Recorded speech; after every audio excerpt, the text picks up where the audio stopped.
Bonjour Olivier Véran. Bonjour. 1 heure, il fallait bien ça pour expliquer cette réforme des retraites, répondre aussi aux questions des auditeurs et des téléspectateurs de France Info. Pour interroger le porte-parole du gouvernement, vous appelez le standard. Dès maintenant, je redonne le numéro de téléphone 0809 40 41 42. C'est évidemment un appel non surtaxé. Vous aurez la parole à partir de 9 heures pour interroger Olivier Véran. Dites-nous si cette réforme vous inquiète, si au contraire vous la soutenez. Dites-nous aussi ce qui n'est pas clair dans les annonces du gouvernement. On va revenir bien sûr, Olivier Véran, sur les différentes mesures. D'abord, la réplique des syndicats. Elle est tombée dans la soirée, quelques heures seulement après l'annonce de cette réforme. Journée de grève et de manifestation jeudi de la semaine prochaine. Tous les syndicats unis pour la première fois depuis 12 ans. Ça vous fait peur ? Non, ça ne me fait pas peur. Et les dernières fois où il y a eu un front uni des syndicats dans notre pays, c'était lorsqu'il a fallu réformer les retraites.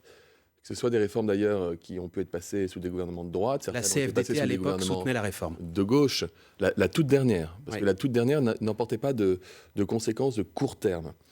Elle décalait l'entrée en vigueur des mécanismes de retraite. Mais si ça avait été pour tout le monde, il y aurait sans doute eu également un front syndical uni. Donc dans l'histoire contemporaine de notre pays, à chaque fois qu'il a fallu travailler un peu plus longtemps, à chaque fois qu'il a fallu réformer le système de retraite pour l'adapter aux conditions socio-professionnelles et économiques du moment, il y a eu une mobilisation des syndicats. Vous tiendrez compte de l'ampleur des manifestations ou pas ? Mais on tient déjà compte de ce que nous disent les syndicats. La meilleure preuve, c'est les annonces qui ont été portées par la Première ministre et les membres du gouvernement hier, qui n'auraient pas été, mais qui n'auraient pas été les mêmes s'il n'y avait pas eu des mois de concertation avec les syndicats. Vous serez allé plus loin ? Mais non, lorsqu'on parle des travailleurs d'utilité collective, par exemple, lorsqu'on parle des carrières hachées, lorsqu'on parle de la cotisation, de la reconnaissance des trimestres pour les gens qui ont été des aidants familiaux, c'est quelque chose qui est absolument nouveau. Et tout cela a été porté comme revendication par les syndicats dans la concertation. Mais vous dites et le gouvernement retient ces propositions. Olivier Véran, à ceux qui s'apprêtent à manifester jeudi de la semaine prochaine, ça ne changera rien. Ce que je dis, c'est que on ne regardera pas le nombre de manifestants. La manifestation ne va pas permettre d'équilibrer par magie, hélas, un système des retraites qui est extrêmement déséquilibré financièrement dans les années à venir. Rendez-vous compte quand même qu'on parle de 150 milliards d'euros de déficit accumulé sur 10 ans si nous n'intervenons pas. Et ce que je peux vous dire, c'est que si je peux comprendre parfaitement qu'une réforme des retraites, que le fait de devoir travailler un peu plus longtemps puisse mobiliser les Français, ou en tout cas ne pas faire plaisir ou inquiéter. On est là aussi pour rassurer et expliquer le sens de cette réforme et pourquoi c'est une réforme qui est aussi porteuse de progrès, de justice et d'équilibre. Mais ces mêmes Français, dans 10 ans, si on leur expliquait que, faute de réforme, notre système des retraites ne peut plus tenir et qu'il nous faut baisser en catastrophe les pensions des retraités ou augmenter les impôts de ceux qui cotisent, c'est-à-dire des salariés, ces mêmes Français ne seraient pas contents et à juste titre. Donc c'est en responsabilité que nous posons aujourd'hui les jalons pour un système des retraites équilibré dans la durée. Cette réforme nous permet de dire à des jeunes qui rentrent sur le marché du travail qu'en confiance, ils peuvent cotiser tout au long de leur carrière puisqu'ils auront accès à la même retraite, au même système de retraite par répartition que leurs parents et leurs grands-parents. Et nous pouvons dire aussi, et je termine juste là-dessus, à tous les retraités qui nous écoutent, que le seul risque qu'ils prennent avec cette réforme, c'est de voir leur pension de retraite majorée, c'est-à-dire augmentée, c'est-à-dire le seul risque finalement, ce qui du coup n'est pas un risque mais une chance, c'est d'avoir un meilleur revenu demain avec la réforme. Ça, on va en parler plus précisément tout à l'heure.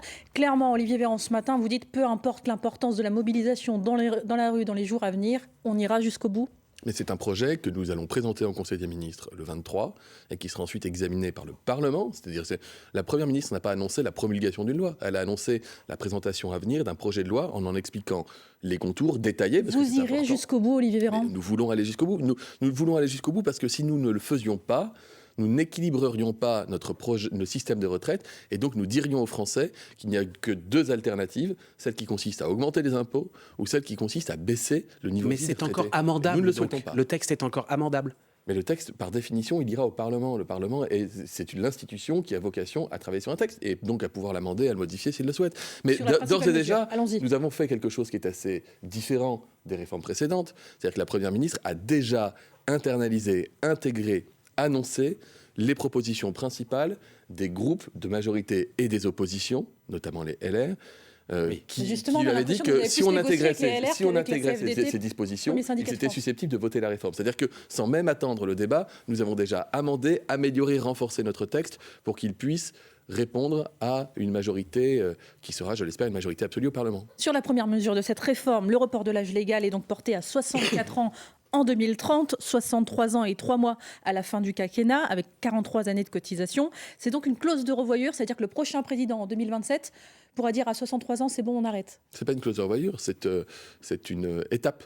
C'est-à-dire que comme nous allons augmenter d'un trimestre tous les ans la durée, la durée de travail, eh bien, ça nous amènera factuellement en 2027 à 63 ans et 3 mois, ce qui est peu ou prou d'ailleurs l'âge moyen constaté de départ à la retraite aujourd'hui.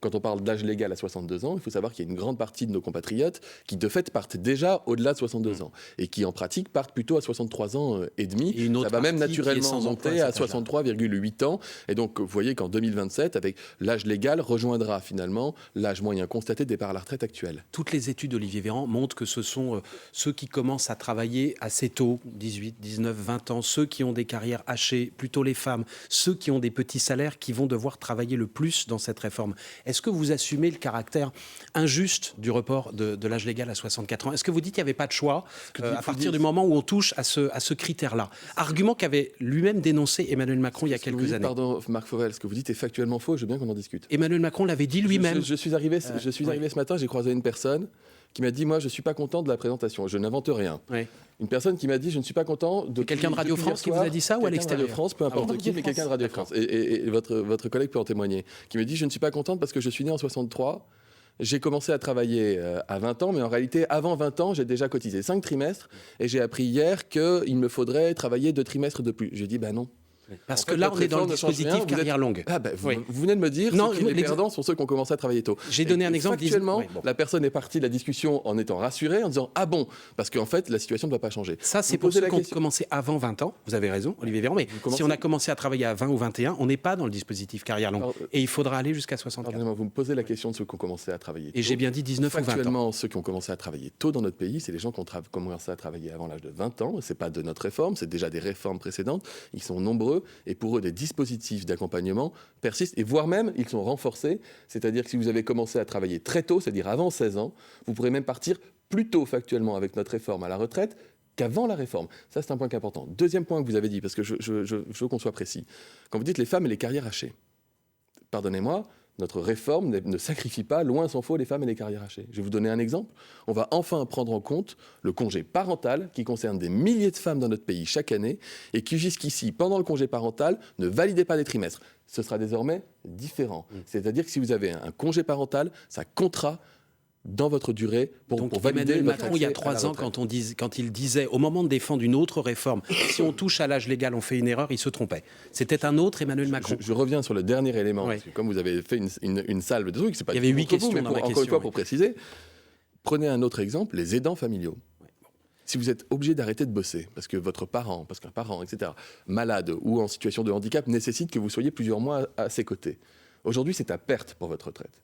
On ne considère pas que vous avez validé des trimestres. Avec notre réforme, les gens qui sont en situation d'aidance familiale valideront des trimestres. Donc vous voyez, quand on me dit c'est injuste, on peut tout critiquer, évidemment. Et on est en démocratie, et encore une fois, je comprends parfaitement que le fait de dire aux Français qu'il faudra travailler un peu plus longtemps ne fasse pas des heureux, je le comprends. Encore une fois, on explique pourquoi il faut qu'on le fasse, c'est en responsabilité. Mais dire qu'en plus ce serait injuste, c'est le contraire, Marc Fauvel. Et vous avez 2 manières d'aborder une réforme des retraites. Et d'ailleurs, il y a eu des réformes des retraites dans le passé, où on augmentait la durée de cotisation pour tout le monde, où on reculait l'âge de départ à la retraite pour tout le monde, et c'est pas grave. Là, ce n'est pas ce que la Première ministre a annoncé hier. Elisabeth Borne a annoncé, au contraire, une attention particulière portée aux carrières qui ont été complexifiées par des accidents de la vie. 8h42, le fil info avec Marie Maheu. On poursuit dans un instant pour parler d'un autre point de cette réforme, c'est la pénibilité. Le ministre de l'Intérieur Gérald Darmanin se rend à la gare du Nord à Paris où plusieurs personnes ont été blessées par arme blanche ce matin peu avant 7h. Un policier a fait usage de son arme neutralisant le suspect. Un périmètre de sécurité est en place. Un élève de 6e sur 4 n'a pas le niveau requis en français. Alors c'est le retour de la dictée quotidienne pour les CM1 et CM2. Objectif assigné aux professeurs par le ministère de l'Éducation. Pour la première fois depuis des mois, la France redevient exportatrice nette d'électricité selon le gestionnaire du réseau RTE. En partie grâce à la production éolienne et aux efforts d'EDF pour relancer plusieurs réacteurs nucléaires. En handball, début du mondial en Pologne, l'équipe de France affronte le pays hôte. Ce soir, c'est à 21h. Les Bleus qui peuvent compter sur Nikola Karabatic qui va disputer son 10e championnat du monde. France Info. Le 8-30 France Info, Salia Brakia, Marc Fauvel. Toujours avec le porte-parole du gouvernement, Olivier Véran, en ce qui concerne les personnes qui font un métier pénible. Il faudra donc un avis médical pour partir plus tôt. Cette visite médicale obligatoire, elle aura lieu à 61 ans. Qui va le délivrer, cet avis médical ? Le médecin traitant ou la médecine du travail ? C'est plutôt sur la médecine du travail que les choses reposent. Après, elles seront affinées en fonction des négociations qui auront lieu. Mais ça aussi, c'est une nouveauté. Est-ce qu'on pourrait prendre... C'est pas que désormais, il faudra un avis médical pour pouvoir partir plus tôt. C'est que désormais, grâce à un avis médical, il sera possible de partir plus tôt. C'est un nouveau mécanisme. En fait, si vous voulez, la pénibilité, ça a été abordé sous plein d'angles. Moi, j'ai été député, y compris sous d'autres mandats parlementaires, d'autres majorités. On avait essayé de mettre en place des dispositifs pour reconnaître la pénibilité, etc. Mais alors, vous faites des jardins à la française très vite, avec des critères, avec de nombre d'heures passées dans tel... Le dispositif a été ratiboisé par Emmanuel Macron. Parce qu'en fait, ça marchait pas et les gens en bénéficient assez peu. Et d'ailleurs, ça s'appelle plus pénibilité aujourd'hui. Oui. Ça s'appelle plus... Aujourd'hui, on veut prévenir l'usure professionnelle. Déjà, prévenir l'usure professionnelle. Moi qui suis médecin, ça me parle. Prévenir. Parce que je préfère honnêtement qu'on se pose la question pendant la carrière d'un salarié de comment on fait pour éviter qu'il ait les reins brisés à 60 balais, à 60 ans, plutôt que de constater les dégâts à 60 ans et de dire à la personne, vous pouvez partir plus tôt. Mais donc on va investir massivement dans la prévention des risques professionnels. Faire cette visite médicale à 61 ans, c'est pas déjà trop tard ? Mais déjà, on fait de la prévention. La prévention, c'est pas à 61 ans. Quand vous avez un fonds d'1 milliard d'euros sur la durée du quinquennat pour financer de la prévention de l'usure professionnelle, je vais vous donner un cas pratique, que je connais bien à l'hôpital. On va financer des lèvres malades. Moi, j'étais aide-soignant pendant 3 ans en EHPAD. J'étais jeune, d'ailleurs j'ai cotisé, j'étais jeune, je devais avoir une petite vingtaine d'années. Je retournais des malades dans leur lit avec tout l'amour et toute l'attention du monde à 5 heures du matin pour pouvoir les changer, etc.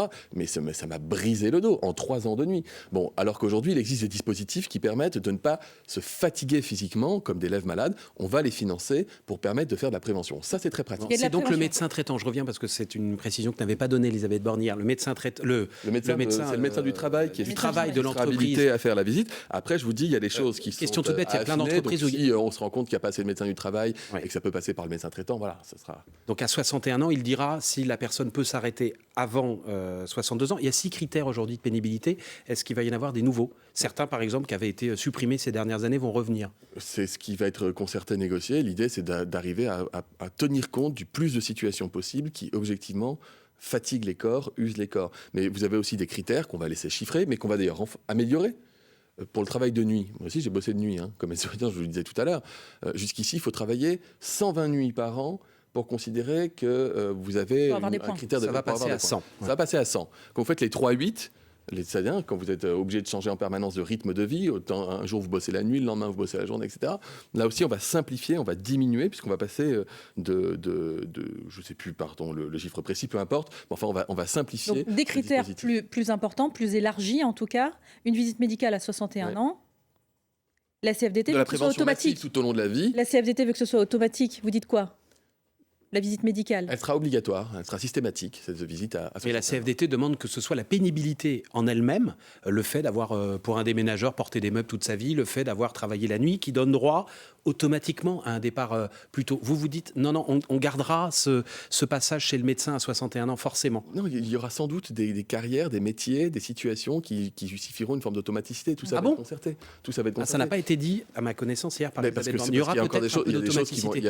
Un déménageur, par exemple, des professions comme les déménageurs qui soulèvent... En fait, de fait, si quelqu'un... Parce que si vous travaillez en entreprise de déménagement, ça ne veut pas forcément dire que vous faites du déménagement. Vous êtes d'accord avec moi ? Vous avez des postes administratifs, etc. Donc, ce n'est pas la même chose. Donc, il faut être sûr que les personnes aient bien effectué des missions, un métier qui a entraîné un risque d'usure professionnelle et qui justifie de partir plus tôt. Il y a d'autres points, Olivier Véran, qui restent à trancher et qui n'ont pas été très clairs hier. D'abord, sur ce qu'on appelle le minimum de pension. De combien va-t-il être augmenté ? Il va être augmenté en moyenne de 100 € par mois. Et là, le chiffre est impressionnant. Brut ou net ? Ça concerne, quand je disais tout à l'heure que le seul risque que prenaient les retraités, c'est d'avoir leur pension actuelle augmentée, c'est ça. C'est-à-dire que, donc c'est pas un risque mais une chance, 2 millions de retraités actuels qui ont une retraite qui est inférieure à 1 200 € verront leur retraite majorée à 1 200 € brut par mois. Alors, pourquoi est-ce qu'on parle de brut ? D'abord, les pensions de retraite, on parle toujours du brut. Pourquoi ? Parce que votre pension de retraite, elle va être touchés par un taux de CSG, et que le taux de CSG, il dépend des revenus du foyer. C'est-à-dire que si vous avez une petite retraite, mais que votre conjoint gagne beaucoup d'argent, vous allez avoir une CSG qui peut monter par exemple à 4%. Si en revanche vous avez une petite retraite et que votre conjoint, ou vous n'en avez pas, ou votre conjoint a lui-même des petits revenus, vous n'avez pas de CSG. Donc il y a des situations dans lesquelles le brut devient le net. Donc il y a un grand nombre de retraités qui ont une pension minimum de 1200 net en pratique, et d'autres qui seront aux alentours de 1170 € net par mois. Donc vous voyez qu'il n'y a pas un gros écart entre le brut et le net quand on parle des petites retraites. Donc 100 € brut en plus pour 2 millions d'actuels retraités. C'est une moyenne, certains toucheront plus. plus. Moyenne, ça concerne ceux qui ont une carrière complète Oui. et ceux qui ont eu cette carrière Au niveau du SMIC.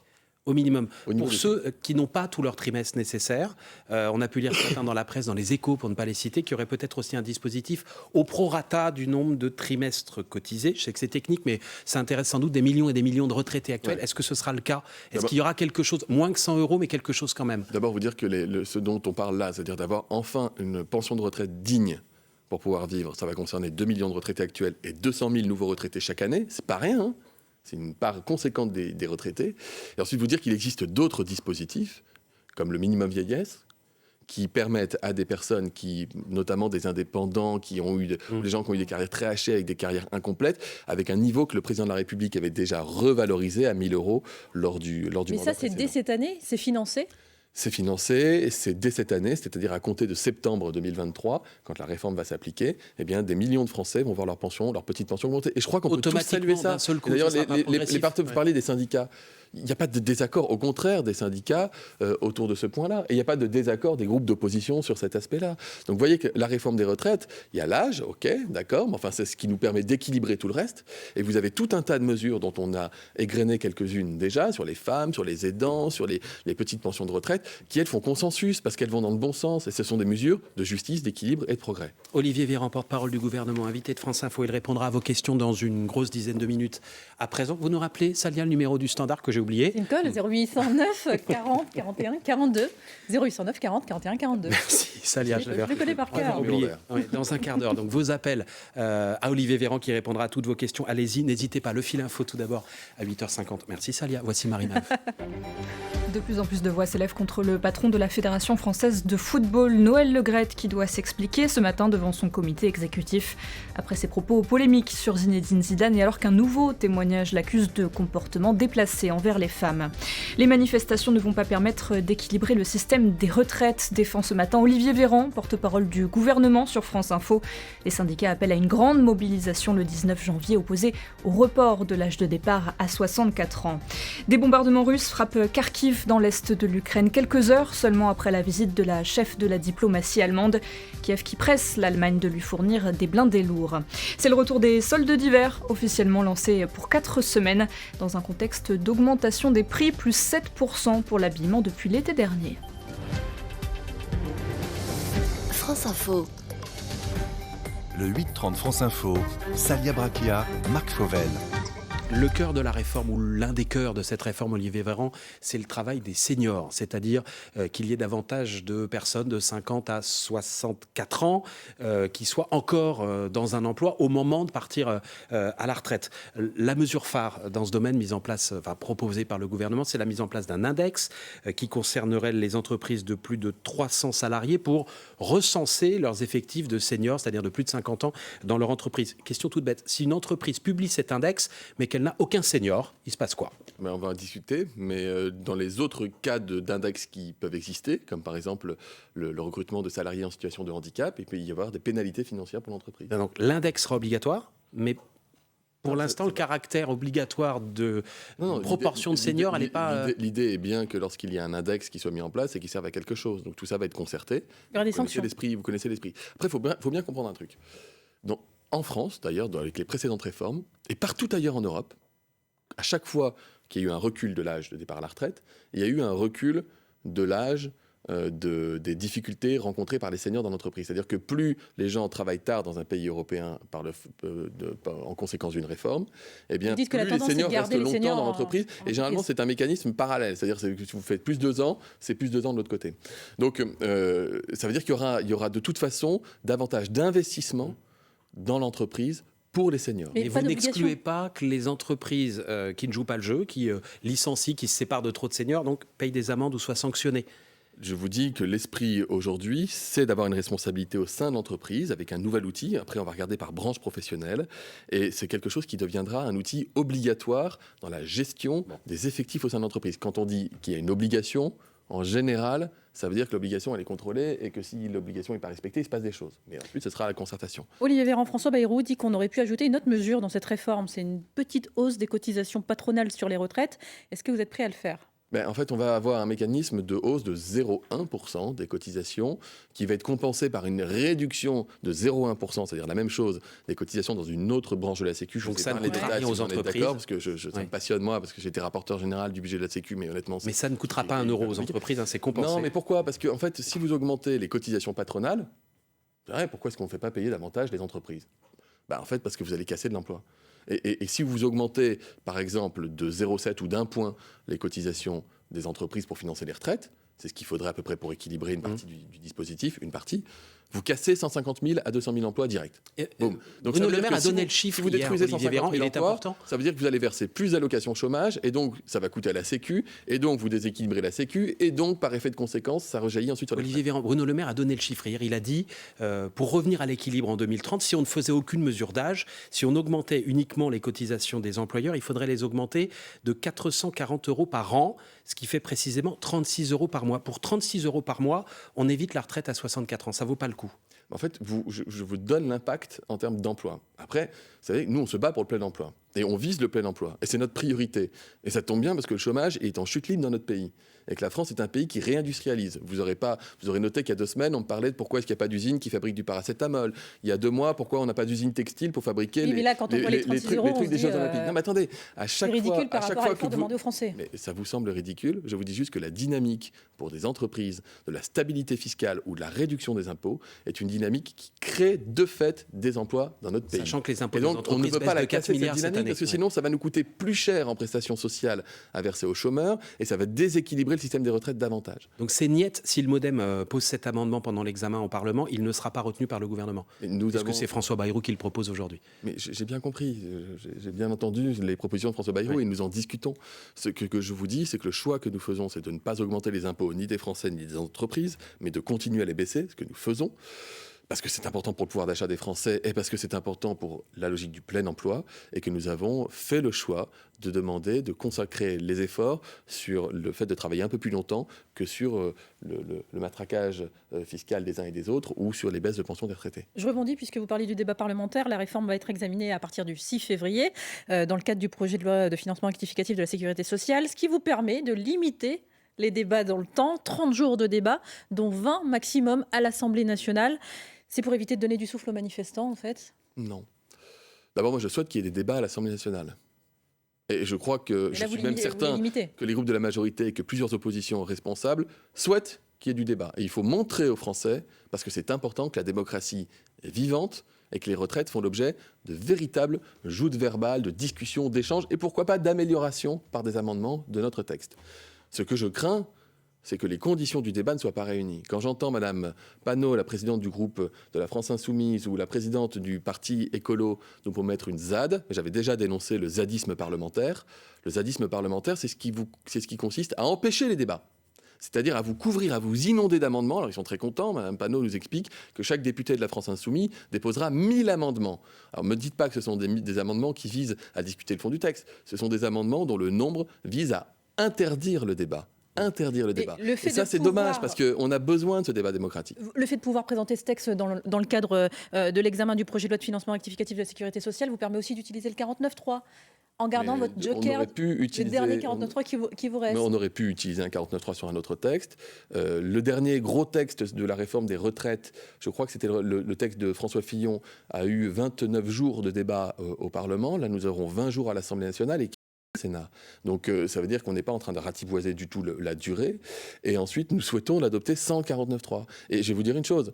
Je reste évidemment prudent, je ne vais pas parler au nom de groupes d'opposition, mais si j'écoute ce que disent les Républicains et les réactions à la présentation du projet de la Première ministre, il semble qu'on ne soit pas loin d'avoir un vote favorable sous condition, et je respecte évidemment les groupes d'opposition et je ne parlerai certainement pas à leur place, mais si nous obtenions effectivement cet accord de la part du groupe des Républicains, nous disposerions de fait d'une majorité absolue.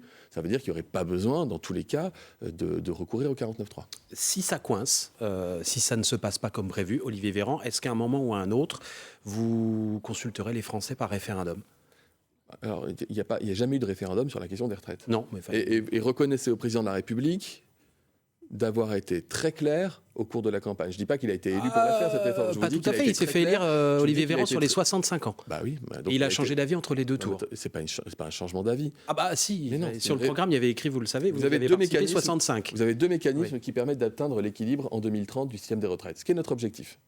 Vous avez 64 ans plus accélération de la réforme Touraine. Les gens comprennent pas. C'est-à-dire passage à 43 années. En gros, le gouvernement socialiste, sous le quinquennat Hollande, avait décidé et voté qu'à terme, les Français devraient cotiser 43 ans et ça se met en place progressivement. On accélère le rythme de cette mise en place pour arriver au même résultat. Ça, c'est ce qu'on appelle l'accélération de la Touraine. Et en le faisant, en fait, on dégage suffisamment d'argent pour ne pas être obligé de demander aux Français de travailler jusqu'à 65 ans. Donc c'est ça, c'est l'adaptation. Et c'est aussi le fruit de la concertation et de la négociation. Mais je reviens sur ce que j'ai dit sur les tracts d'Emmanuel Macron, candidat à l'élection présidentielle. Il était inscrit je me souviens bien. À la retraite à 65 ans, pas à 64 comme certains donc il était bien inscrit. Donc il n'a pas été d'une clarté absolue pendant la campagne. Il a été donc bien écrit sur tous les tracts de campagne que si le président de la République était élu, on devrait travailler plus longtemps dans ce pays. Oui. Donc il n'y a pas besoin d'arrêter. C'est le chiffre qui n'était pas le bon. Olivier Véran, vous restez avec nous dans 3 minutes.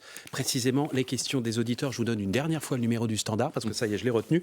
0809 40 41 42. À tout de suite.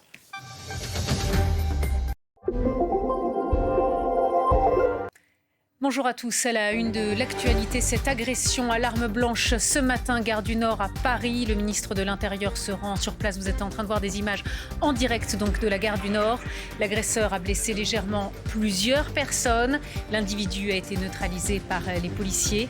Un périmètre de sécurité, vous le voyez, a été mis en place, mais les trains circulent normalement selon la SNCF. Vous voyez donc ces images en direct de la gare du Nord suite à cette agression ce matin.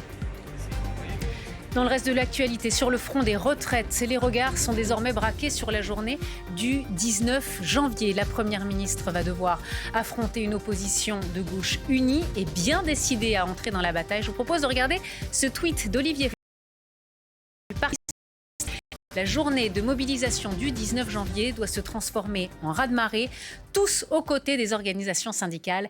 Les promoteurs du projet comptent sur notre résignation. Nous allons leur montrer notre détermination. Et puis je vous propose de regarder ces images. La Première ministre Elisabeth Borne, justement, qui réunit ce matin les députés de la majorité à l'Assemblée nationale. La Première ministre qui veut mettre le groupe en ordre de bataille pour les prochains jours et les prochaines semaines sur cette réforme des retraites. On vous en parle depuis plusieurs jours. L'affaire Noël Le Graët se poursuit. Un comité exécutif extraordinaire de la Fédération française de football est convoqué ce matin à 11h, accusé de harcèlement sexuel, mais aussi critiqué pour ses propos sur Zinedine Zidane. Nombreux sont ceux qui réclament désormais le départ de Noël Le Graët. Les explications d'Elsa Assalit devant le siège de la FFF à Paris. Eh bien, cette réunion, c'est l'occasion pour Noël Le Graët de s'expliquer devant les autres membres du comité exécutif, de s'expliquer sur plusieurs sujets. D'abord, il devrait revenir sur l'audition qui a eu lieu hier dans le cadre de la mission d'audit lancée par le ministère des Sports, un audit au sujet notamment d'abus et de harcèlement sexuel présumé au sein de la FFF, des accusations qui touchent aussi Noël Le Graët personnellement et auxquelles vient se rajouter le témoignage publié hier d'une agente de joueurs qui dénonce des avances et des invitations répétées. Le dirigeant de 80 ans devra aussi s'exprimer concernant ses propos sur Zinedine Zidane. Voilà, des explications devant un comité de plus en plus critique à son égard et qui lui reproche notamment de ne pas l'avoir prévenu en amont de sa décision de prolonger Didier Deschamps à la tête de l'équipe de France. La réunion qui débute à 11h promet donc d'être explosive et pourrait s'avérer cruciale pour son avenir à la tête de l'instance. La ministre des Sports a demandé lundi au comité exécutif de prendre ses responsabilités. À l'étranger, la guerre en Ukraine, une information qui n'a pas encore pu être confirmée. Le chef du groupe paramilitaire Wagner affirme ce matin que ses combattants ont pris le contrôle de la ville ukrainienne de Soledar, ville qui se trouve tout près de Bakhmout, là où se déroulent de violents combats entre Russes et Ukrainiens depuis plusieurs semaines. À l'étranger, toujours aux États-Unis, des pluies torrentielles qui s'abattent sur la Californie ont déjà fait 17 morts. La région est frappée par des tempêtes à répétition ces dernières semaines. Les sols sont saturés d'eau. Face au risque, 34 000 personnes ont dû évacuer leur domicile. Et puis je vous rappelle cette information, ce matin, cette agression à l'arme blanche, ce matin, gare du Nord à Paris. Le ministre de l'Intérieur, Gérald Darmanin, se rend sur place. Vous allez voir des images en direct. L'agresseur a blessé légèrement plusieurs personnes. L'individu a été neutralisé par les policiers. Un périmètre de sécurité, vous le voyez, a été mis en place ce matin. Mais la SNCF annonce que les trains circulent normalement. Évidemment, on reviendra sur cette information dans nos prochaines éditions. Voilà, je vous remercie de votre attention. Restez sur France Info. Olivier Véran répond à vos questions. Bonne journée à tous. France Info, édition spéciale. On vous répond. Et comme elles sont extrêmement nombreuses, ces questions des auditeurs et téléspectateurs de France Info, je vous propose d'aller sans attendre au standard, retrouver Denis qui nous attend. Bonjour Denis. Oui, bonjour. Bienvenue, vous êtes en direct sur France Info, le porte-parole du gouvernement, Olivier Véran, vous écoutez, nous aussi. Très bien, bonjour monsieur le ministre. Je vous souhaite mes meilleurs vœux pour 2023. Merci, vous aussi. Donc à titre personnel, moi je suis hostile à cette réforme et j'irai pour la manifester pour la première fois de ma vie le 19 janvier. Vous avez quel âge, Denis ? J'ai 60 ans. 60 ans, première manif. 60 ans, oui. Donc je suis hostile à cette réforme parce que le taux d'emploi des seniors aujourd'hui, en tout cas des 60-64 ans, il est de 34%, donc il y a un vrai problème. Aucune mesure contraignante pour le MEDEF, on parle d'un index, mais pour moi c'est une vaste fumisterie. Hein. S'il n'y a pas de contrainte derrière, même si le MEDEF est obligé, les entreprises sont obligées de communiquer un index chaque année, eh bien on sait très bien que ça n'aura pas d'impact derrière. Hein. C'est un peu comme les gens finalement qui ne respectent pas la limitation de vitesse. Si derrière il n'y a pas une amende ou une sanction en tout cas, on sait très bien que les limites seront dépassées. Donc moi ma question elle est très simple et je voudrais une réponse concrète. J'ai écouté hier la Première ministre ainsi que M. Dussopt. Puisque la question que j'ai posée a été posée, il n'y a pas eu de réponses concrètes qui ont été données. Ma question est la suivante. Qu'est-ce que vous comptez faire pour les chômeurs en fin de droit à 63 ans, par exemple, sachant qu'en repoussant l'âge de départ à 64 ans et avec 72 trimestres de cotisation, certains vont être impactés fortement sur leur niveau de leur retraite. Donc si vous pouviez me répondre avec une réponse concrète et non pas... eh bien écoutez, on va demander aux entreprises de maintenir les gens en emploi, au-delà, etc. Une réponse concrète par rapport à ma question, je vous en remercie fortement. Pas de blabla, vous avez entendu. Oui, Denis, je vous promets de ne pas faire de blabla. D'abord, il y aura des contraintes pour les entreprises, je le redis, l'index senior, c'est pas juste un index. D'ailleurs, il y a une obligation de publication, et quand il y a des obligations, ça veut dire qu'il y a du contrôle, et quand c'est pas respecté, il se passe quelque chose. Bon. Je rappelle, ça c'est nouveau ce que vous nous dites. Bien sûr, ça c'est nouveau. Ça n'a pas été dit par Elisabeth Borne dans ces termes hier, ni par Bruno Le Maire. Le caractère. C'est pas question de sanction. D'abord, il y a une obligation. Je vous dis juste que une obligation de publier cet index. On verra ce qui se passera. Je ne vais pas vous dire de bêtises, encore une fois, je vais être précis. Mais en général, quand il y a des obligations, c'est suivi des faits. Bon. Il y a différents dispositifs. D'abord, Denis, quelqu'un qui se fait licencier vraiment à quelques mois avant son départ à la retraite, c'est des situations qui sont rarissimes parce qu'en général, vous avez plutôt des systèmes d'accompagnement, de retraite anticipée, etc. Du chômage, Denis. C'est quelqu'un. Donc ça veut dire que c'est quelqu'un qui s'est fait licencier à 61 ans et de la même manière, en général, vraiment, sauf situations exceptionnelles et qui sont humainement difficiles. On peut lui poser la question. Denis, vous êtes toujours là ? Oui, bien sûr. Vous avez perdu votre travail il y a combien de temps et dans quelles conditions ? Moi, j'ai perdu mon travail il y a quelques mois, j'ai 60 ans, donc je bénéficie de l'ancienne réforme du chômage, donc les 36 mois, mais ça ne m'amènera pas jusqu'à ma retraite, il va me manquer quelques mois. Il va y avoir un trou. Et donc je serai directement impacté. Et j'ai entendu hier M. Dussopt dire, botter en touche en disant oui, mais ça ne concernerait que quelques personnes, etc. Absolument pas. Il y a beaucoup de Je suis bien placé pour le savoir puisque je suis évidemment à Pôle emploi et donc je participe à tous les accompagnements. Il y a beaucoup de gens qui sont dans cette situation et le fait de repousser d'1 an ou de 2 ans et avec en plus les cotisations à 172 trimestres, ça va impacter beaucoup de personnes. Donc, Denis, je comprends parfaitement votre question qui est extrêmement légitime. Je ne suis pas sûr que ce soit encore une fois très fréquent parce qu'en général, il y a plutôt des systèmes de mise en retraite anticipée qui sont opérés par les entreprises parce que ça peut être moins coûteux d'ailleurs qu'un licenciement avec versement d'indemnités plus derrière la mise au chômage. Mais j'entends votre question, je n'ai pas de réponse concrète différente à vous apporter, parce que la situation que vous décrivez, c'est la situation qui, avant réforme des retraites, concernerait quelqu'un qui perdrait son emploi à 58 ou 59 ans et qui arrivera en fin de droit à 61 ans, alors que l'âge de départ à la retraite était 62 ans. Ce sont des situations qui sont humainement difficiles, qui sont rares, et sans doute faut-il qu'on travaille davantage pour avoir des mécanismes incitatifs, pour que dans les derniers mois ou la dernière année, pour arriver à faire ce qu'on appelle le tuilage, il y ait des mises en retraite anticipée. Par ailleurs, Denis, il y a le dispositif qu'on appelle la retraite progressive qu'on veut développer, qui permettra aussi d'éviter non seulement à des salariés d'aller jusqu'au bout de leur travail à temps plein, mais permettra aussi peut-être à des entreprises d'accompagner des départs à la retraite anticipée. La retraite progressive qui permettra progressivement de réduire sa quantité de travail et d'avoir une compensation en prélevant sur les pensions de retraite. Mais ce qui n'est pas le cas précis. Ce qui aujourd'hui n'est très peu utilisé, alors c'est un bon dispositif et qu'on veut justement booster. Jacques nous appelle de l'Oise, il nous attend au standard de France Info. Bonjour Jacques. Oui, bonjour, bonjour à tous et meilleurs vœux à tous. Tous nos vœux. Merci. Oui, je voulais poser ma question justement. Je voulais savoir, parce que moi je travaille dans le bâtiment et je sais que c'est un travail très très dur et très pénible. Et on m'a dit qu'on allait éliminer les régimes spéciaux, que tout le monde sera pareil, mais je vois que non, que les militaires, la police et les pompiers seront exclus de tout ça. Moi, je trouve pas ça normal. Soit qu'on met tout le monde dans le même panier, ou soit qu'on continue aux régimes spéciaux.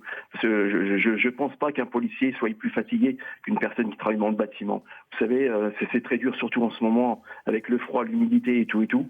C'est avec des journées de 7-8 heures, c'est très très très fatigant. Et je voulais savoir qu'est-ce qu'on pouvait faire par rapport à ça. Alors, Jacques, merci pour votre question et meilleurs vœux à vous également. Vous avez raison de dire que quand on travaille dans le BTP, ça peut être extrêmement usant, en fonction des métiers qu'on exerce dans les travaux et le bâtiment. Je peux déjà vous dire qu'on a prévu un dispositif de prévention de l'usure professionnelle, j'en parlais tout à l'heure, de reconnaissance de la difficulté de certains métiers et de certaines missions, qui font que, vu ce que vous décrivez de votre quotidien, vous serez mieux pris en charge, mieux accompagné et probablement que vous serez une meilleure prise en compte de vos critères de pénibilité demain dans votre propre retraite. Sur les régimes spéciaux et les catégories actives. Sur deux choses totalement différentes.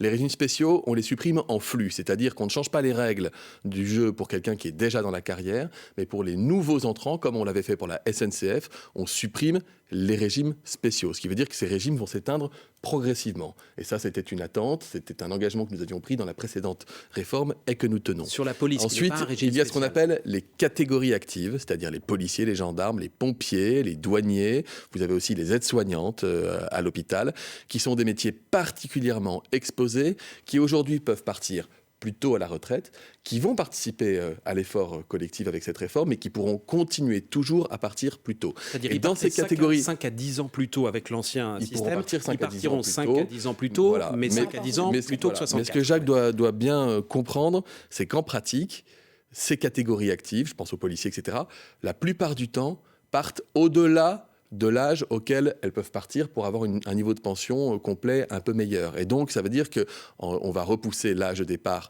de manière légale, mais on va plutôt retrouver l'âge pratique auquel ces populations, ces catégories actives partent déjà à la retraite. Ce qui fait que l'impact sera minime pour la plupart d'entre eux, mais on garde un décalage comme il y en avait un avec toutes les précédentes réformes. Olivier Véran, vous restez avec nous. Le fil info 9h11 avec Marie Maheu. On poursuit juste après.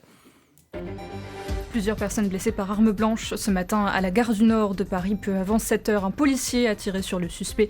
Il est actuellement hospitalisé dans un état grave. Le ministre de l'Intérieur, Gérald Darmanin, se rend sur place.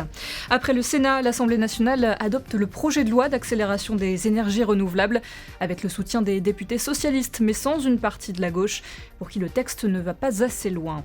C'était l'un des hauts responsables du Vatican les plus controversés. Le cardinal Georges Pell est mort à l'âge de 81 ans, accusé accusé de violences sexuelles en Australie. Il avait été condamné à 6 ans de prison en 2019, avant d'être blanchi un an plus tard.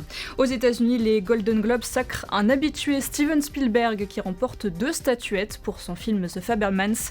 3 récompenses pour la tragicomédie irlandaise Les Banshees d'Inisherin. Colin Farrell est sacré meilleur acteur.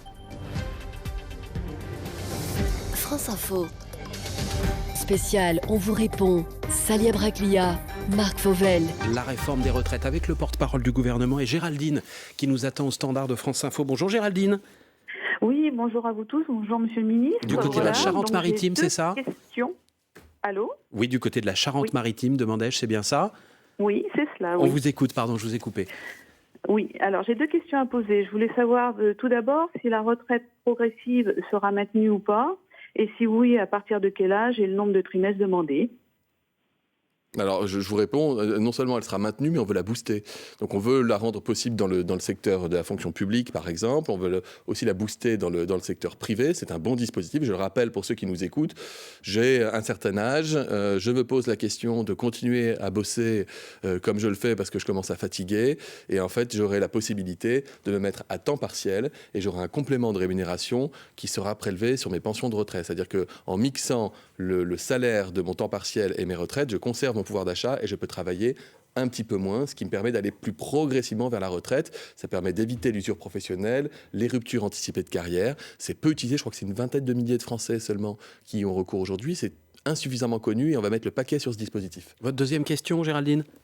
Oui, en fait, c'était de savoir aussi à partir de quel âge elle serait cette retraite progressive. Elle est maintenue à 60 ou elle passe à 62, par exemple ?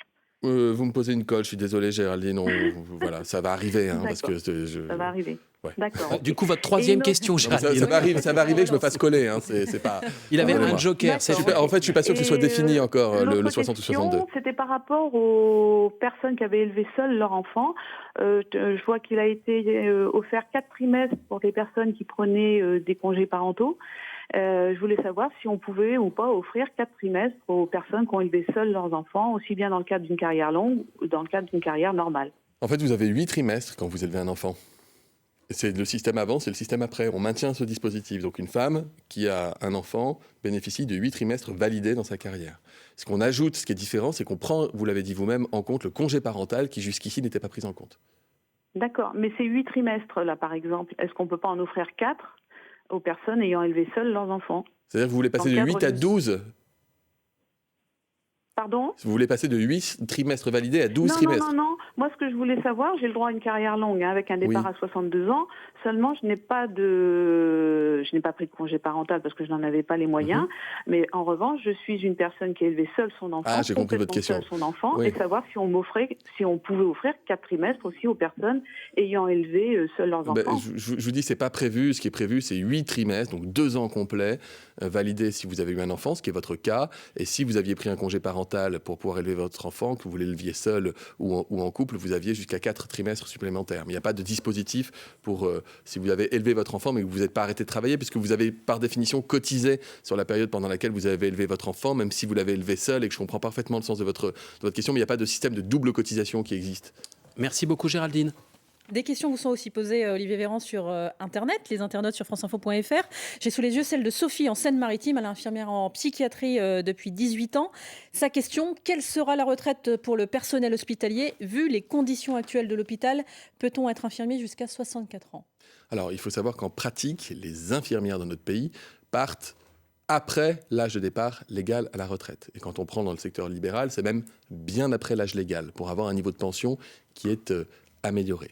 Dans la fonction publique, de façon générale, on a des dispositions qui sont identiques, similaires, parallèles à celles qu'on met en place dans le secteur privé. C'est normal, c'est une mesure de justice. J'ai parlé tout à l'heure des aides-soignantes, qui elles sont des catégories actives et qui peuvent toujours partir plus tôt que les autres, compte tenu de la pénibilité du métier. J'ai parlé aussi de la meilleure prise en compte du travail de nuit, et ça concerne énormément d'infirmières à l'hôpital, qui là, avec 100 nuits par an au lieu de 120 nuits par an, et je peux vous dire qu'il y en a beaucoup qui le font, pourront avoir ce dispositif de départ anticipé à la retraite. Et ensuite, les infirmières, là on rentre dans un truc un petit peu plus compliqué techniquement, c'est qu'il y a des infirmières qui sont passées en catégorie A, des infirmières qui sont restées en catégorie B, c'est des choix qui ont été faits il y a quelques années, qui modifient un peu le système des retraites.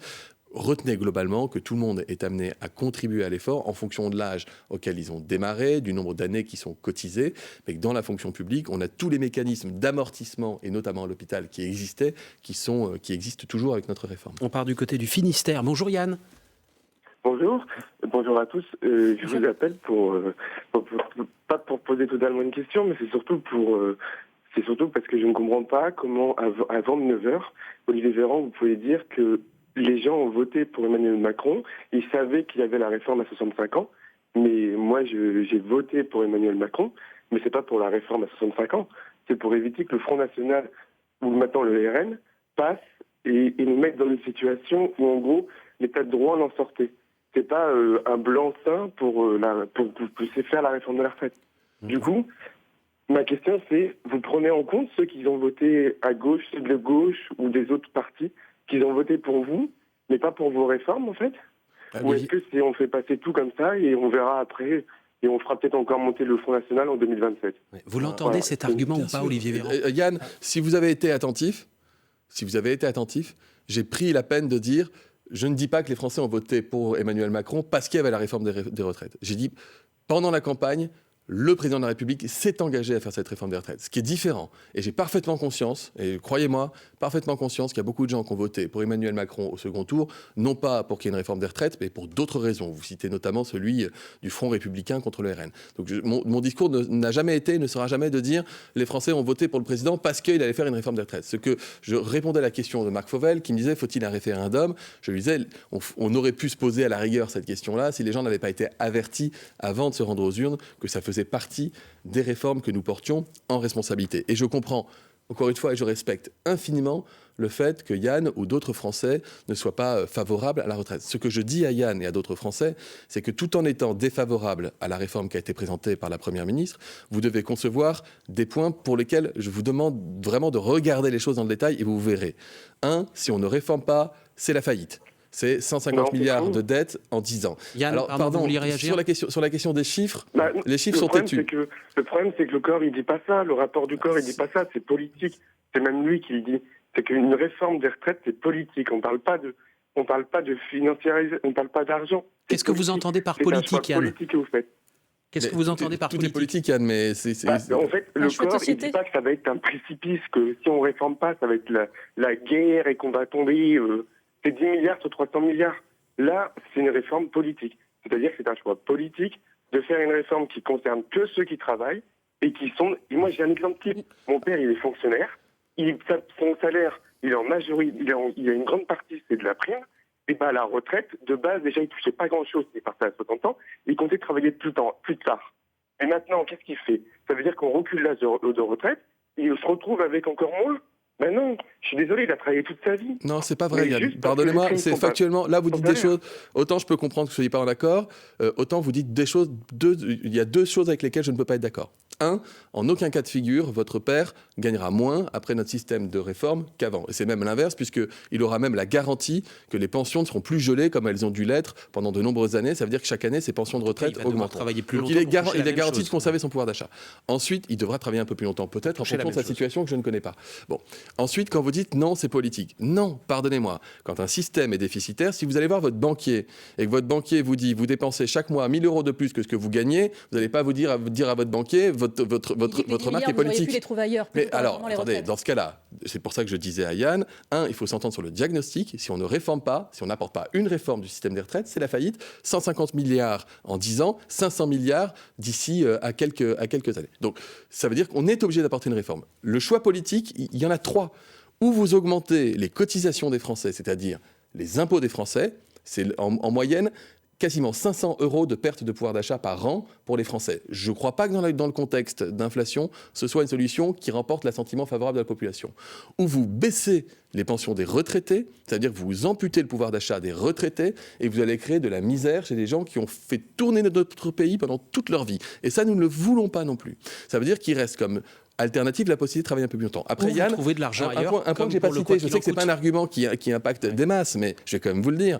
Après la réforme des retraites, après notre réforme des retraites, la France sera dans le top des pays européens dans lequel on part le plus tôt à la retraite, dans lequel notre durée de vie à la retraite est la plus longue, dans lequel notre durée de vie en bonne santé à la retraite est le plus longue, et l'un des pays dans lesquels, en moyenne, le niveau de revenu des retraités par rapport aux actifs sera l'un des meilleurs. Ça veut dire qu'on n'est pas en train de casser notre système des retraites, auquel on est tous très attachés, on est en train de le renforcer, de le conforter, et on se rapproche à peine de la moyenne européenne. Pourquoi ? Parce que le choix de société que nous faisons, c'est de ne pas demander aux Français de travailler systématiquement jusqu'à 66 ou 67 ans, comme beaucoup de nos voisins européens. Il nous reste quelques minutes seulement, Olivier Véran, et beaucoup de monde qui patiente au standard de France Info. Le fil info 9h21, Marie Maheu, et on retourne au standard juste après.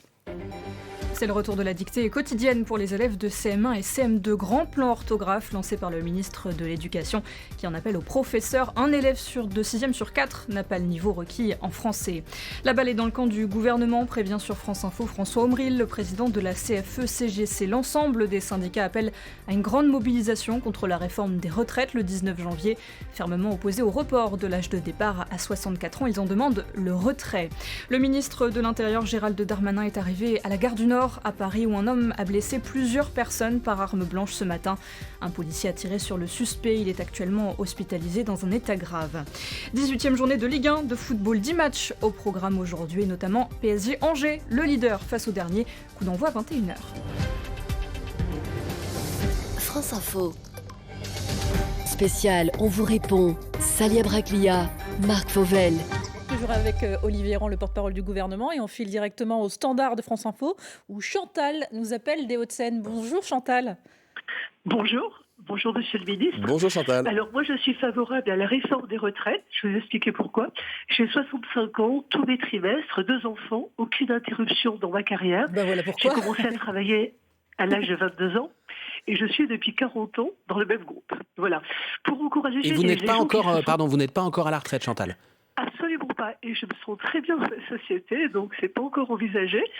Donc la question était pour encourager les personnes qui sont bien dans leur poste et qui souhaitent poursuivre, est-il possible d'envisager une revalorisation de la surcote ? Ça, c'était la première question. Et la deuxième, c'était, j'entends les problématiques des gens de plus de 50 ans. Alors je pensais, est-ce qu'il est possible d'envisager une obligation d'emploi pour les plus de 50 ans, comme les personnes en situation de handicap ? Voilà. Elle revient, cette question, Olivier Véran. Mais l'obligation d'emploi, Chantal, en fait, c'est un peu la logique de l'index senior. En fait, j'ai parlé tout à l'heure des personnes en situation de handicap, où vous avez un taux d'emploi de personnes en situation de handicap obligatoire dans les entreprises. Donc là, on commence par un index, et ensuite tout sera à négocier, concerté pour faire un truc qui soit cohérent et qui tourne. D'ailleurs, je l'ai pas dit tout à l'heure, ça peut surprendre, mais c'est factuel. Le taux de chômage des 60-64 ans dans notre pays est plus bas que le taux moyen de chômage. Ça veut dire que quand vous avez conservé votre emploi après 50 ans, en réalité, le taux d'employabilité et de maintien dans l'entreprise est assez élevé. Ce qui se passe quand on dit il y a moins de 40% des seniors à partir de tel âge qui sont encore en emploi, en fait, si vous positionnez à l'âge de 50 ans et que vous regardez un peu devant vous, en fait, ceux qui ont gardé leur boulot à 50 ans, ils vont majoritairement le garder jusqu'au bout de la carrière. Donc le problème se situe plutôt avant. Mais ils sont pas nombreux à 50 ans. Oui. Si, ils sont assez nombreux à 50 ans, et heureusement, sinon le taux de chômage ne serait pas de 7%. Sur la question de la surcote, c'est le dispositif qui permet de booster un peu sa pension. Si je travaille plus longtemps, si je travaille plus longtemps et que je vais au-delà de l'âge auquel je pourrais partir à la retraite, j'améliore mon niveau de pension. Ce dispositif, on n'y touche pas. Il est maintenu. Donc je ne sais pas ce que Chantal appelle par renforcer, mais ce dispositif, il existe. Ce qu'on veut renforcer, en revanche, Chantal, c'est le cumul emploi-retraite. Chantal, ça va peut-être vous parler, Chantal, si vous me permettez. C'est-à-dire que si vous décidez de prendre votre retraite, malgré le fait que votre boulot vous plaise, vous passionne et que vous avez une vie active, si vous décidez de vous arrêter, mais que vous décidez de reprendre une activité professionnelle, ou la même, ou une différente, eh bien, jusqu'à présent, vous êtes en situation alors de cumul emploi-retraite, c'est-à-dire vous bossez, mais vous touchez votre pension de retraite. Jusqu'à présent, vous cotisez souvent à perte. Je pense notamment aux médecins qui reprennent une activité parce qu'on a trop besoin d'eux. Ils cotisent aux retraites à perte. Là, on veut faire en sorte que ça puisse ouvrir de nouveaux droits. Donc, c'est plutôt juste et cohérent. Merci beaucoup, Chantal. Question rapide de Nicolas de Gironde, laissée sur franceinfo.fr. Nicolas qui nous dit « Avec les retraites, j'ai l'impression de vivre un jour sans fin. Est-ce qu'on aura besoin d'une autre réforme dans 8 à 10 ans pour encore équilibrer le système ?» Alors ce que je dis à Nicolas, c'est que oui, moi, ça doit être ma 3e ou 4e réforme des retraites, de mémoire d'homme, pas de politique. Ce que je veux vous dire, Nicolas, c'est que là, on a une garantie, c'est que notre système, il était équilibré dans 10 ans déjà. Donc ça veut dire qu'au lieu d'avoir des dettes, des déficits et d'avoir un système de banqueroute, on est sûr que notre système, il est pérennisé. On est sûr. On est sûr. On est sûr factuellement. À 10 ans, on sait l'estimer, on sait le mesurer, on sait que notre système est équilibré. Donc ça veut dire qu'on n'a pas à se reposer la question lors des quinquennats qui vont suivre. Et ensuite, ce qu'on souhaite, et ce que nous disent les prévisions, mais là, les prévisions au-delà de 10 ans, si je vous disais fermement, je suis sûr et certain, vous me diriez, vous exagérez un peu, j'ai pas envie d'exagérer. Donc, a priori, logiquement, sur le papier, avec les courbes, les graphes et les prévisions de tous les économistes, on est bon. Et on est bon dans la durée. Maintenant, si vous avez une crise économique, une crise sanitaire, une explosion du taux de chômage ou je ne sais quoi, dans 20 ans ou dans 30 ans, peut-être que... Ce que je veux dire, en revanche, à Nicolas, je ne sais pas son âge, mais ce que je veux dire, c'est que beaucoup de gens de ma génération, jeunes, considèrent qu'ils n'auront pas de retraite. Et je vois de plus en plus de gens qui disent « mais moi, je vais aller voir ma banque, je vais prendre une retraite privée parce que le truc... » En fait, non, l'esprit de la réforme, c'est pas d'aller dans le sens de vous dire « le système va s'effondrer », c'est au contraire de dire « on y est tellement attaché qu'on préfère prendre des décisions difficiles maintenant pour être sûr que les cotisations que vous versez chaque mois, elles vont servir à vous payer votre retraite et que les jeunes qui rentreront dans l'emploi demain payeront pour la retraite de ceux qui sortent de l'emploi aujourd'hui. » Il nous reste 1 minute. Olivier Véran, oui, et Cyril nous attend au standard de France Info. Bonjour Cyril, votre question très rapide s'il vous plaît, Olivier Véran. Oui, alors moi ma question, monsieur le ministre, ce serait de savoir quid avec votre réforme de l'entraide générationnelle. Voilà, puisque de toute façon, moi quand je vais partir à la retraite, j'ai encore 10 ans à faire, mes parents auront plus de 80 ans, donc je ne pourrai pas les m'occuper d'eux parce que je serai obligé de leur dire, bah non, moi je travaille. Et mes enfants qui auront des enfants, eux, il y a énormément de problèmes de moyens de garde en France. Et je ne pourrais pas dire, votre enfant malade, je ne peux pas vous le garder. Et c'est l'école qui va faire garderie encore parce que moi, je dois travailler. Qui va garder les petits-enfants, Olivier D'abord, Véran? l'entraide intergénérationnelle, le plus beau modèle qu'on ait, c'est le système par répartition. C'est-à-dire que ceux qui travaillent payent pour la pension des retraités. Ça règle pas ensuite, les questions de Cyril, vous avez quel âge, pardon, sans indiscrétion? Alors moi, j'ai 52 ans. Normalement, j'aurais pu partir je suis professeur des écoles, j'aurais pu partir à 62 ans avec mes 42 annuités. Or là, il va falloir que je fasse durable et pardonnez-moi, m'occuper de mes enfants et de mes petits-enfants. Alors pardonnez-moi, vous êtes né en 1970, c'est ça? Et vous avez commencé à travailler à quel âge? J'ai commencé à travailler parce que j'étais surveillant pendant mes études, j'ai financé mes études moi-même et du coup j'ai pu racheter des années et du coup je vais avoir, c'est comme si j'avais commencé à 20 ans. Bon, et ben donc vous avez commencé. Olivier Véran va vous dire que vous êtes carrière longue. Non, mais c'est pas ce que je dis. Non, vous avez commencé à 20 ans, vous n'êtes pas carrière longue, vous êtes à la limite. Mais ce que je peux vous dire, c'est que du fait de la réforme Touraine, c'est pas 42 ans que vous auriez dû travailler, c'est 43 ans, d'accord? C'est 43 ans. Vous pouvez, comme moi, d'ailleurs, je suis né en 80, j'aurais dû travailler 43 ans avant la réforme qu'on fait. C'est la réforme Touraine, d'accord? Donc ça veut dire que si vous ajoutez 43 ans aux 20 ans auxquels vous avez commencé à bosser, vous auriez pu vous arrêter à 63 ans et non pas à 62 ans. Donc ça veut dire qu'il y aura sans doute un décalage de quelques mois avec la réforme entre le moment où vous auriez pu commencer, où vous auriez pu vous arrêter, et le moment où vous arrêterez dans une dizaine d'années, dizaine d'années, Cyril. Merci à vous, Olivier Véran. Merci à tous d'avoir appelé ce matin France Info.